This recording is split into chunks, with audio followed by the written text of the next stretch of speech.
जो ताज़ा चुनाव हुए उन चुनावों में आम आदमी पार्टी के परिणामों पर बातचीत करेंगे, खास तौर पर दिल्ली के बीजेपी के और खास तौर पर लोकप्रिय सांसद रमेश बिधूड़ी से।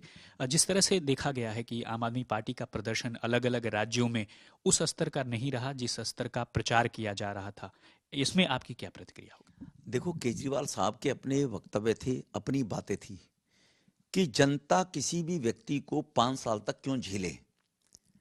बीच में रेफरेंडम के बाद भी बीच में सरकारों के चुनाव होने चाहिए, जनता का व्यू। ये केजरीवाल के शब्द हैं। 12 में, 13 में, आज 3 राज्यों में चुनाव हुए हैं।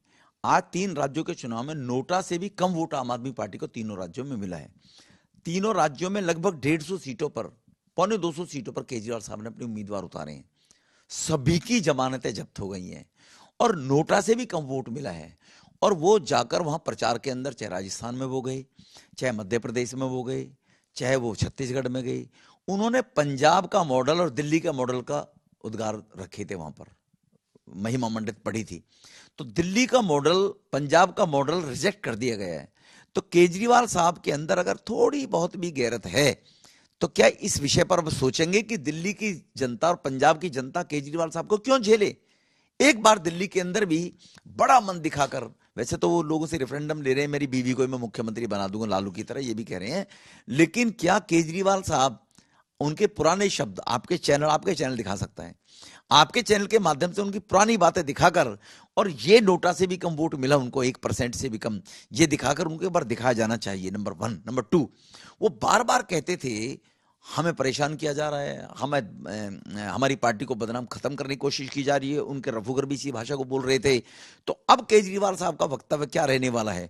तो क्या अब वो संविधान, कॉन्स्टिट्यूशन की जो बातें करते हैं, संविधान संविधान संविधान खतरे में है कांग्रेस के ले मिलाकर, तो क्या अब इस पर भी विचार करेंगे, नहीं करेंगे?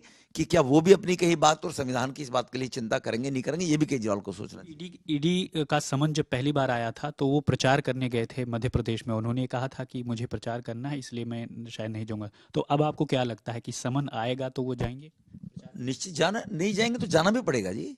अगर किसी ने भ्रष्टाचार किया है, मोदी साहब को 2014 में 125 करोड़ लोग थे, आज 140 करोड़ लोगों ने इसलिए चुना था कि देश भ्रष्टाचार के तंज में फंसा हुआ था और भ्रष्टाचार के कारण गरीबों को हक नहीं मिल पा रहा था।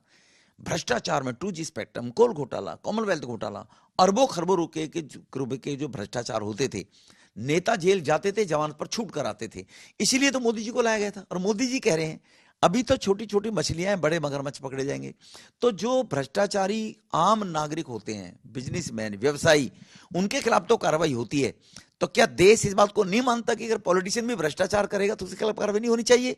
तो अगर उनकी सुई तरफ केजरीवाल साहब की तरफ आई है तो उनको 100% जाना चाहिए, और नहीं जाना चाहिए तो जाना पड़ेगा जी। ये कानून है, इसके बड़े लंबे हाथ हैं। लेकिन रेफरेंडम में ये भी कहा जा रहा है कि सभी लोग चाहते हैं कि केजरीवाल जी वहाँ अगर ज़रूरत पड़ी तो जेल से ही सरकार चलाएं। नहीं, सभी कौन चाहते हैं? ये तो केजरीवाल शो मोटो प्रचार करते हैं कि इतने % लोग मुझे कहा। आप अपने रेफरेंडम करा के, अपने चैनल का कराकर देख लीजिए ना। आप 10 लोगों के बयान लीजिए और 10 लोगों के बयान से पूछ लिए कि जेल से सरकार चलाएंगे, तो जनता बता देगी। जनता हटाना भी तो जानती है ना, जिन्होंने बैठाया है। तो वो सवाल आपसे भी करेंगे तेलंगाना के बारे में। हमारे तेलंगाना के बारे में क्या सवाल करेंगे? तेलंगाना में हमारा एक विधायक था, आज 8 विधायक आ गए।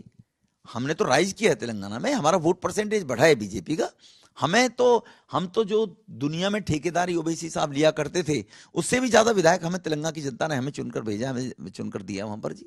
बहुत शुक्रिया बातचीत करने के लिए। तो ये थे रमेश बिधूड़ी जो साफ तौर पर दिल्ली के मुख्यमंत्री अरविंद केजरीवाल पर हमलावर होते हुए